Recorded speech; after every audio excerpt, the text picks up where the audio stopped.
Welcome students. जैसा कि आप सभी जानते हैं, नेशनल एजुकेशन पॉलिसी के तहत हमारा जो बीएससी का सिलेबस है वो चेंज हो चुका है।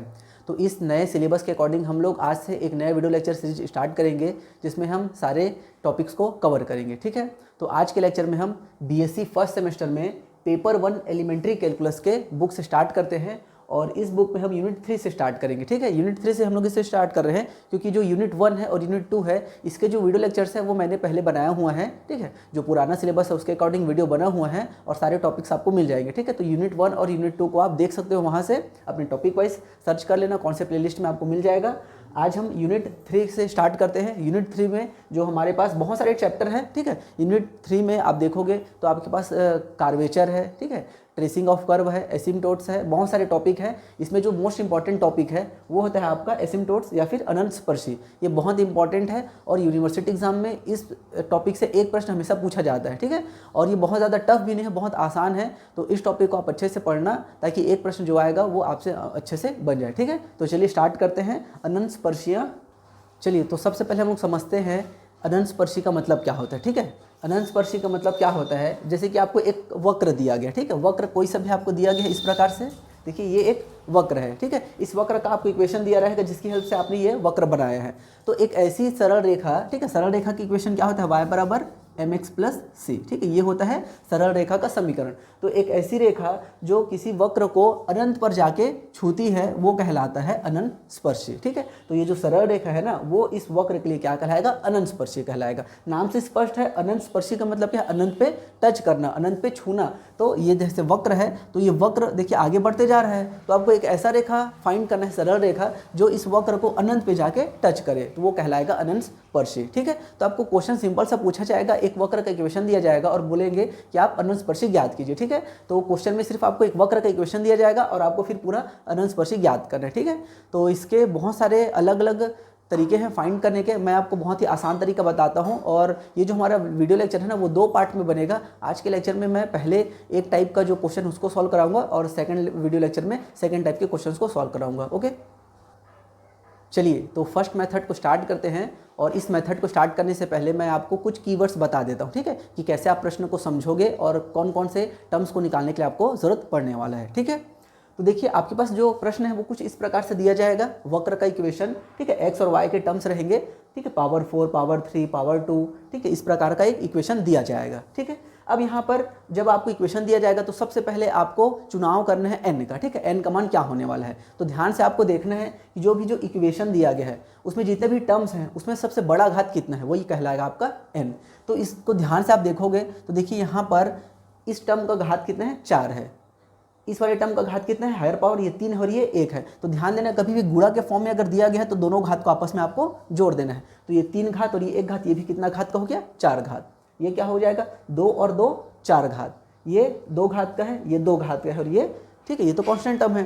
तो इसमें आपको समझना है कि सबसे जो बड़ा घात है वो क्या है, वो 4 है। तो n की वैल्यू क्या हो गया, आपके पास 4 मिल गया। तो वहीं पर से फिर आपको फाई n निकालना है। ठीक है, जैसे कि यहाँ पर मैंने फाई n लिखा है, मतलब मैं 4 घात के एलिमेंट्स को, टर्म्स को लिखूंगा। तो जैसे अगर मैं इस क्वेश्चन के लिए 4 घात फाई 4 निकालता हूँ तो वो क्या हो जाएगा, x की पावर 4 माइनस x की power 3y minus 3y square x square, इस प्रकार से। ठीक है, समझ में आई ये चीज़।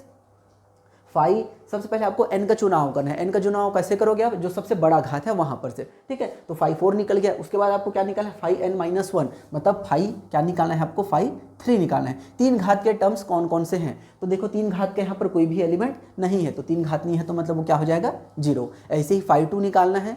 ठीक है, आपको n माइनस 2, समझ में आ गई ये चीज़। आपको simply n minus 1, n minus 2 इन सारे टर्म्स को निकालना है। और जो हम पहला मेथड समझ रहे हैं ना, उसमें आपको सिर्फ फाई n और फाई n माइनस 1 का ही जरूरत पड़ने वाला है, आगे किसी चीज़ की जरूरत नहीं पड़ेगी। क्लियर है यहाँ तक। दूसरा आपको क्या समझना है, phi n dash. n dash का मतलब क्या होता है, एक बार आपको अवकलन कर देना है। ठीक है, तो देखिए फाई n डैश का मतलब क्या रहेगा, आपको इसका एक बार अवकलन करना है। लेकिन आपको अवकलन इसका नहीं करना है। ठीक है, ध्यान देंगे, इसका अवकलन नहीं करना है, ये आपको मैंने सिर्फ टर्म को निकालने के लिए बताया है। आगे आपको क्या करना है, जैसे आप फाई 4 फाई 3 निकालोगे ना, आपको काम क्या करना है, जो दिया गया इक्वेशन है वहाँ पर y बराबर आपको m पुट करना है और x बराबर 1 पुट करना है। ठीक है, और ये आपका कहलाता है फाई, जैसे कि आप इसके लिए निकालोगे तो 4m ये कहलाएगा। तो 5 4 m का मतलब क्या हुआ, जहाँ पर आपको y दिख रहा है वहाँ पर आपको m पुट कर देना है और जहाँ पर x दिख रहा है वहाँ पर 1 पुट कर देना है। तो यहाँ पर पुट कर दो, ये क्या हो जाएगा 1 की घात 4 minus m minus 3m square. Clear है। तो ये क्या कहलाएगा आपका 5 4 m। इसी प्रकार आपको क्या करना है 5 3m फाइंड करना है। ठीक है, 5 3m मतलब क्या हुआ, जो 3 घात का समीकरण है, 3 घात के एलिमेंट्स है वहाँ पर उनको लिखना है। तो यहाँ पर तो एक भी एलिमेंट नहीं, तो ये क्या हो जाएगा 0 हो जाएगा। ठीक है, पुट किसी में करना नहीं है, तो इस प्रकार से आपको m पुट करना है। ठीक है, तो ये बहुत इंपॉर्टेंट चीज़ है। यहाँ पर अक्सर कन्फ्यूजन हो जाता है, x बराबर m पुट कर देते हैं। ध्यान रखना x बराबर 1 पुट करना है और y बराबर m पुट करना है। ठीक है, तो 5 3 5 4 का मतलब क्या है, 4 घात और 3 घात के एलिमेंट्स को लिखना। ठीक है, और लिखने के बाद पहले उसमें m और 1 पुट कर देना है, x का वैल्यू 1 और y का वैल्यू m पुट करके ये वाला इक्वेशन निकाल लेना है। ठीक है, और इसी इक्वेशन का आपको अवकलन करना पड़ेगा। ठीक है, तो ये जो हमारी फॉर्मूला है वो मोस्ट इंपॉर्टेंट फॉर्मूला है, इसी के ही हेल्प से हम सारी चीज़ों को सॉल्व करेंगे। c का वैल्यू देखिए आपको निकालना है 5n-1m अपॉन 5n-m। ठीक है, जो सबसे ज़्यादा पावर का निकलेगा ना उसमें आपने x बराबर 1 और y बराबर m पुट किया है, ये आपको मिल गया और इसका आपको एक बार अवकलन कर देना है। ठीक है, और यहाँ पर रख देना है और वैसे ही n-1 को m और 1 पुट करके रख देना। ठीक है, तो यहाँ से आपको c का मान निकलेगा। ठीक है, देखिए जो समीकरण निकलता है ना सरल रेखा का, वो क्या होता है y बराबर mx प्लस c। ठीक है, तो हम लोग यहीं पर से सारी चीज़ों को निकालेंगे। हमको m का मान निकालना है और c का मान निकालना है, उनको हम पुट कर देंगे तो हमारे पास समीकरण मिल जाएगा y बराबर mx प्लस c। क्लियर है। तो चलिए अब मैं यहाँ पर ये आप सब चीज़ समझ गए होंगे कि कैसे टर्म्स को निकालना है, हायर पावर को उससे कम पावर को, फॉर्मूला पता चल चुका है। तो सीधा हम एक क्वेश्चन को सॉल्व करते हैं। ठीक है, चलिए तो यहाँ पर आपका प्रश्न दिया गया है, find the asymptotes of the curve this. ठीक है, ये आपको कर्व का इक्वेशन दिया गया है और इसके आपको अनंत स्पर्शियाँ फाइंड करनी है। ठीक है, तो चलिए स्टार्ट करते हैं। सबसे पहला काम क्या है, आपको n का चुनाव करना है। ठीक है, जो दिया गया प्रश्न उसमें n का मान क्या होगा आपको बताना है। तो यहाँ पर क्लियरली दिख रहा है कि यहाँ पर 3 घात है, ये भी 3 घात है, ये भी 3 घात है, ये 3 घात 2 और 2। तो यहाँ पर सबसे जो बड़ा घात है वो 3 निकलने वाला है। तो n की वैल्यू क्या आने वाली है आपके पास 3 मिलने वाला है। क्लियर है यहाँ तक। अब सेकंड काम हमको क्या करना रहता है 5 3 निकालना है। 5 3 का मतलब क्या है, 3 घात के जो एलिमेंट्स उनको लिख लीजिए। तो 5 3 हो जाएगा x की power 3 plus 2x square y minus x y square minus 2y की पावर 3। ठीक है, ये हमने निकाल लिया। इसको निकालने के बाद क्या करना है आपको 5 3m बनाना है। 5 3m का मतलब क्या होता है, जहाँ पर x है वहाँ पर 1 पुट करेंगे और जहाँ पर y है वहाँ पर m पुट करेंगे। ठीक है, इसका मतलब क्या होता है x बराबर 1 और y बराबर m पुट करना है। ठीक है, बहुत बार यहाँ पर एक गलती पता है क्या होता है, हम लोग इसी इक्वेशन में पुट कर देते हैं और फिर वहाँ पर से 3 घात निकालने की कोशिश करते हैं, तो वो गलत हो जाएगा। ठीक है, आपको पहले 5 3 निकालना है, 3 घात के एलिमेंट्स को लिख लो, उसके बाद वहाँ पर 1 और m पुट करना है। ठीक है, पुट करिए, यहाँ पर क्या हो जाएगा 1 की power 3 plus 2m minus m square minus 2m की पावर 3। ठीक है, ये हमारे पास निकल गया 5 3m, जिसमें हमने x बराबर 1 और y बराबर m लिख के ज्ञात किया था। क्लियर है यहाँ तक। अब देखिए जैसे ही आपका 5 3m निकलेगा ना, यहीं से आपको m का मान निकालना है। ठीक है, और m का मान कैसे निकलेगा, इसको हम लोग जब इक्वेट कर देंगे 0 से। ठीक है, जो भी पॉइंट्स हैं उसको लाइन बाय लाइन लिखते जाना आप लोग। क्या क्या हमको करना है, सबसे पहले हमको n का चुनाव करना है। n का चुनाव करने के बाद 3, जैसे कि 3 निकला है तो 3 घात वाले एलिमेंट्स को लिख लिया। 3 घात वाले एलिमेंट्स को लिखने के बाद x बराबर 1 और y बराबर m पुट करना है, यह आ गया। इसके बाद इसको इक्वेट करना है 0 से। ठीक है, जब 0 से इक्वेट करोगे तो देखिए यहाँ पर कॉमन क्या निकलेगा 2m। यहाँ पर से आप 1 को कॉमन निकाल लो, कुछ नहीं निकल रहा है मतलब 1 निकल जाएगा। ठीक है, और यहाँ पर से कॉमन निकाल लेते हैं m स्क्वायर को, तो ये बचेगा 1 प्लस 2m बराबर 0। यहाँ पर से फिर हो जाएगा 1 plus 2m 1 minus m square बराबर 0। यहाँ से जब आप 1 प्लस 2m करोगे तो ये 0 हो जाएगा, या फिर 1 माइनस m स्क्वायर बराबर 0। तो यहाँ से m का मान क्या हो जाएगा -1/2 और यहाँ पर से m स्क्वायर की वैल्यू हो जाएगी 1। ठीक है, उधर जाएगा तो m की वैल्यू हो जाएगी +-1। क्लियर है यहाँ तक। तो यहाँ पर से आप ध्यान देंगे तो आपके पास जो m का मान है वो 3 मान मिला है, 1 -1 और -12। वीडियो के शुरुआत में मैंने आपको बताया था कि 2 अलग अलग मेथड होते हैं अनंत स्पर्शियाँ ज्ञात करने के। ठीक है, और बहुत सारे मेथड होते हैं, लेकिन जो मेजर मेथड है ना वो 2 प्रकार का होता है। तो अभी तक हमने जितना भी प्रोसेस किया है ना वो कॉमन मेथड है। इतना काम आपको हर प्रश्न के लिए करना पड़ेगा। ठीक है, इतना काम आप मेथड 1 के लिए भी करोगे, मेथड 2 के लिए भी करोगे, लेकिन यहाँ पर से आपको पता कैसे चलेगा कि कौन सा मेथड आपको कब लगाना है। तो ध्यान से आपको m का मान को देखना है। m का जो मान है, ठीक है, m का मान यदि अलग अलग आता है, सारे मान अगर यदि अलग अलग आते हैं तो मैं अभी जो मेथड बता रहा हूँ, जो मैंने आपको c का मान निकालने का फॉर्मूला बताया है ना, उसी मेथड से आप चलोगे। लेकिन अगर m के मान रिपीट कर जाते हैं, मान लीजिए यहाँ पर वैल्यू आ जाता है 1, 1 और -1, या फिर आ जाता है 2, 2 और 1/2, कुछ इस प्रकार से, जहाँ पर m का मान रिपीट हो रहा है ना, या तो 2, 2 और 2 आ गया, इस प्रकार से अगर रिपीट हो गया, कोई भी एक मान अगर रिपीट हो जाता है एक से ज़्यादा बार, ठीक है, तब हम वहाँ पर दूसरा मेथड यूज़ करेंगे, ठीक है। तो वो वाले मेथड को हम दूसरे वीडियो लेक्चर में समझेंगे। आज हम समझते हैं कि यदि आपके सारे एलिमेंट्स डिस्टिंक्ट आए हैं तब आप उसको कैसे सॉल्व करोगे, ठीक है। एक और चीज़ आप ध्यान रखना, ठीक है, कि यदि आपके पास जो मान निकला गया है, जैसे कि 1, -1 और -12 निकला है, यदि ये रियल नंबर नहीं आया, मान लो आयोटा आ गया, ठीक है, आयोटा के टर्म्स में वैल्यू आ गया, तब आप उस पॉइंट के लिए अनंत स्पर्शी ज्ञात नहीं कर सकते, ठीक है। आपको सिर्फ रियल नंबर्स के लिए ही अनंत स्पर्शियाँ ज्ञात करना है, ओके। चलिए अब हम अपने फॉर्मूला के लिए जो रिक्वायर्ड चीज़ें हैं उसको निकाल लेते हैं। सबसे पहले मैं फॉर्मूला लिख लेता हूँ, ठीक है। फॉर्मूला लिखना बहुत इंपॉर्टेंट है, क्योंकि वहीं से आपको पता चलेगा कि क्या क्या चीज़ें आपको फाइंड करना रहता है। तो देखिए सी का जो फॉर्मूला होता है वो होता है -5n-1m divided by 5-n m, ठीक है, ये आपका फॉर्मूला होता है। लेकिन जो हमारा फॉर्मूला है उसको हमको अपने क्वेश्चन के अकॉर्डिंग लिखना पड़ेगा। तो जहाँ पर मेरे पास जो n का मान था, ठीक है, ये तो m का मान निकला है, और अब मेरे पास n का वैल्यू क्या था, 3 था।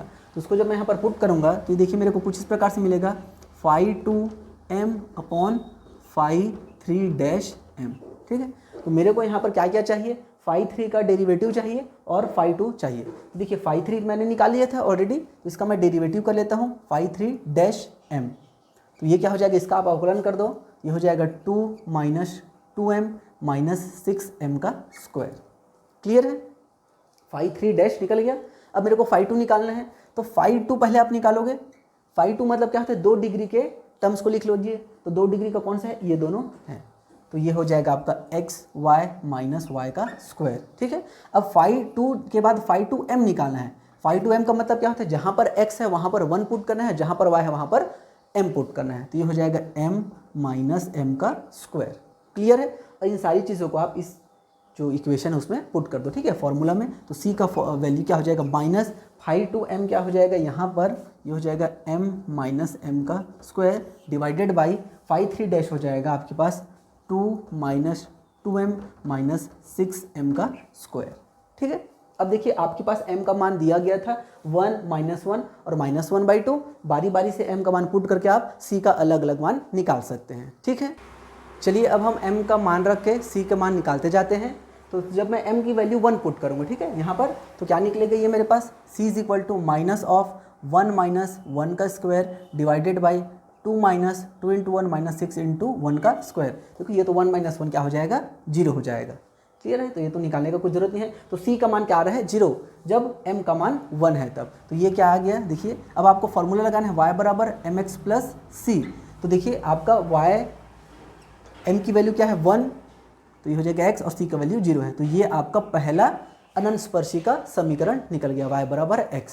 क्लियर है। ऐसे ही आपको दूसरा निकालना है m = -1 के लिए।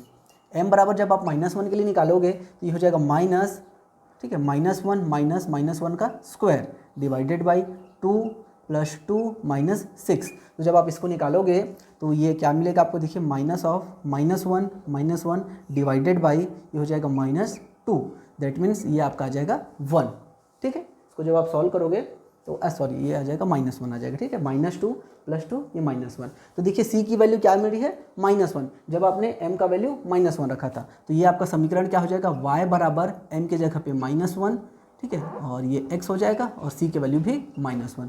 तो ये आपका दूसरा आ गया समीकरण किसका, अनंत स्पर्शी का, ठीक है। ऐसे ही आपको वैल्यू निकालना है -1/2 के लिए, ठीक है। तो इस प्रकार से आपका जो अनंत स्पर्शी के समीकरण है वो निकल जाएंगे। तो यहाँ पर देखिए आपके पास m का 3 मान निकला था, तो 3 अलग अलग आपके पास अनंत स्पर्शी के समीकरण निकलेंगे। तो देखिए कितना मतलब थोड़ा सा बड़ा ही बन रहा है, ये इतना छोटा तो नहीं बनेगा, ठीक है। 2-3 पेज में ये सॉल्व होने वाला है। तो यहाँ पर आपको ध्यान क्या देना है, जो ये कैलकुलेशन है, जैसे कि m का मान निकालना है उसको ध्यान देना है, फॉर्मूला ध्यान रखना है, डेरिवेटिव करना है, ठीक है, फिर फॉर्मूला में पुट करना है, प्लस माइनस, तो बहुत सारी चीज़ों का आपको ध्यान रखना पड़ेगा, ठीक है। फिर लास्ट में आप लिखना, ठीक है। इसके लिए आप खुद बनाना ये वाली चीज़ को, ये आपका होमवर्क है। -1/2 को यहाँ पर पुट करिए और देखिए कि सी का मान क्या आ रहा है, फिर वहाँ से एक रेखा का समीकरण लिखना है। तो इस प्रकार से ये जो हमारे पास दिया गया वक्र था उसके लिए 3 अलग अलग अनंत स्पर्शी हमको प्राप्त होंगी। ठीक है, चलिए नेक्स्ट क्वेश्चन स्टार्ट करते हैं। देखिए आपके पास प्रश्न में दिया गया है, दिए गए वक्र के अनंत स्पर्शियाँ ज्ञात कीजिए और वक्र दिया गया है x³ + y³ बराबर 3ax(y). ठीक है, तो सबसे पहला काम आपका क्या रहेगा, कभी भी बराबर के बाद में कुछ भी चीज़ दिया गया है ना उसको लेफ्ट साइड में ले आना। ठीक है, तो ये कुछ इस प्रकार से हो जाएगा x³ + y³ - 3ax(y) बराबर 0। ठीक है, हमेशा बराबर 0 के ही टर्म्स में होना चाहिए क्वेश्चन। अब हमारा काम क्या रहेगा, यहाँ पर n का चुनाव करना है। तो देखिए n का मान यहाँ पर 3 दिया गया है, 3 घात का है, ये भी 3 का घात का है और ये 2 घात का है। ध्यान देना ये 3 घात का नहीं है ना, कई बार इसमें a भी 1 घात, ये 1 और 1 ऐसा करके 3 बना देते हैं, वैसा नहीं करना है। a जो है वो कांस्टेंट है, आपको सिर्फ x और y के घात को काउंट करना है। तो ये 2 घात का है, तो यहाँ पर आप ध्यान दोगे तो n का वैल्यू आ रहा है 3। तो हमको सबसे पहला काम क्या करना पड़ेगा, 5/3 निकालना है। 5/3 मतलब 3 घात के एलिमेंट्स लिख लो, ये हो जाएगा x³ + y³। ठीक है, अब यहाँ पर हमें क्या करना पड़ेगा, 5/3m निकालना है। 5/3m का मतलब क्या होता है, जहाँ पर x है वहाँ पर 1 पुट करना है और जहाँ पर y है वहाँ पर m पुट करना है। तो ये हो जाएगा 1 + m³। ठीक है, इस स्टेप के बाद नेक्स्ट स्टेप क्या होता है, इसको हम इक्वेट कर देंगे 0 से। ठीक है, बराबर 0 करके हम इसको आगे सॉल्व करेंगे। तो इसको सॉल्व करने से देखिए ये फॉर्मूला बनेगा a³ + b³। तो ये फॉर्मूला होता है 1 + m इंटू ये होता है 1 - m + m² बराबर 0।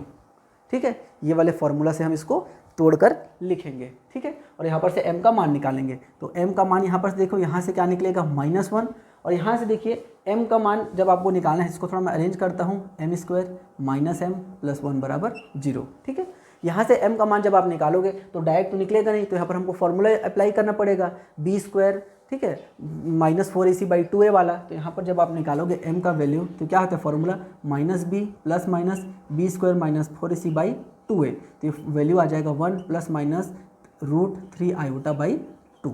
ठीक है, तो एक मान -1 निकला है और 2 मान यहाँ पर से निकले हैं प्लस के लिए और माइनस के लिए। तो मैंने आपको बताया था कि कभी भी आपके पास जो m का वैल्यू है वो यदि आयोटा के टर्म्स में आ गया तो उसके लिए आपको अनंत स्पर्शी का मान नहीं निकालना है। तो ये जो वैल्यू है ना इसका हमको कोई यूज़ नहीं करना है। ठीक है, ये क्योंकि आयोटा आ गया, जैसे ही आयोटा आया उस वाले टर्म को छोड़ देना है। ठीक है, जो सिर्फ हमारे पास एक वैल्यू है उसी के लिए आगे सॉल्व करना है। ठीक है, तो m बराबर -1 के लिए सॉल्व करते हैं।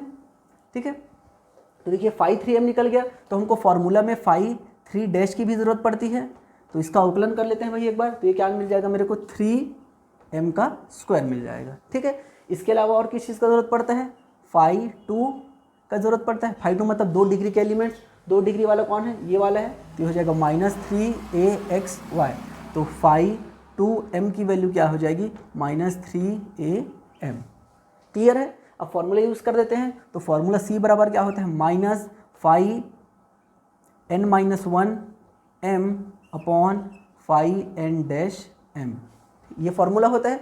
फॉर्मूला में हम n का मान 3 रखेंगे। हमारे फॉर्मूला किस प्रकार से बन जाएगा, ये -5/2m / 5/3m। ठीक है, ये 3 है। सारे वैल्यूज को पुट कर दो यहाँ पर भाई। c बराबर क्या हो जाएगा, 5/2 की वैल्यू क्या है, -3am। तो ये माइनस और माइनस कैंसिल हो जाएगा और ये मिल जाएगा 3am और अपॉन में 5/3 आ जाएगा। 5/3 की वैल्यू 3m²। ठीक है, तो 3 से 3 और 1m से 1m कैंसिल हो गया, तो ये मिल जाएगा a/m। c की वैल्यू क्या आ गई, a/m आ गया। अब आपको m का वैल्यू क्या पुट करना है, -1। तो जब m का वैल्यू आप -1 पुट करोगे तो c का वैल्यू हो जाएगा -a। क्लियर है, तो देखिए m बराबर -1 पे c बराबर -a हमको प्राप्त हुआ। तो सिंपली आप यहाँ पर फॉर्मूला लिख लीजिए, y बराबर mx + c। तो y बराबर क्या हो जाएगा, m का मान आपने क्या पुट किया था, -1। तो -1 पुट करने से -x हो जाएगा और c का वैल्यू -a मिला। तो ये आपके पास हो जाएगा रिक्वायर्ड अनंत स्पर्शी का समीकरण। ठीक है, ये जो दिया गया वक्र था उसके लिए अनंत स्पर्शी का समीकरण हो जाएगा y बराबर -x - a। क्लियर है, देखो इस प्रकार से आपको इस क्वेश्चन को सॉल्व करना है। ठीक है, तो ज़्यादा टफ। नेक्स्ट बहुत ही इंपॉर्टेंट प्रश्न ये दिया गया है और यूनिवर्सिटी एग्जाम्स में बहुत बार ये पूछा गया है, तो इस प्रश्न को बिल्कुल भी छोड़ना नहीं है भाई। देखो एक बार आप इसको खुद से बनाने का कोशिश करो, नहीं बनेगा तो फिर आगे वीडियो लेक्चर को कंटिन्यू करना। ठीक है, आसानी से इसको बनाया जा सकता है। देखिए प्रश्न में वाई की power 3 minus x square y minus 2x y square plus 2x की power 3 minus 7x y plus 3y square plus 2x square plus 2x plus 2y plus 1 is equal to 0। कितना बड़ा सा ये इक्वेशन दिया गया, ठीक है। जहाँ पर ज़्यादा बड़ा इक्वेशन देते हैं ना, आपको थोड़ा ध्यान रखना है कोई टर्म छूट ना जाए, ठीक है। प्रश्न को एक दो बार अच्छे से लिखना, ठीक है। एग्जाम में ऐसी होता है, हम लोग जब क्वेश्चन पेपर देखते हैं उसको जब कॉपी में लिखते हैं ना आंसर शीट में, तो एक आध टर्म को भूल जाते हैं, वहीं पर बड़ा मिस्टेक हो जाता है, तो जी गलती मत करना, ठीक है। सबसे पहला काम क्या है, सबसे पहला काम हमें देखना है कि बराबर के बागे में 0 दिया गया है कि नहीं, ठीक है। 0 दिया गया है, कोई दिक्कत नहीं है। अब हमको n का चुनाव करना है, पावर 3 पावर 3 पावर 3 पावर 3, ठीक है। ये 2 मतलब सबसे ज़्यादा घात कितना है, 3 दिया गया है, तो n का वैल्यू क्या आ जाएगा, यहाँ पर 3 आ गया। तो सबसे पहला काम है आपको फाई 3 निकालना है। फाई 3 में लिख लो भाई 3 घात वाले को, फाई 3 वाई की power 3 minus x square y minus 2x y square plus 2x की पावर 3, घात 3 निकल गया।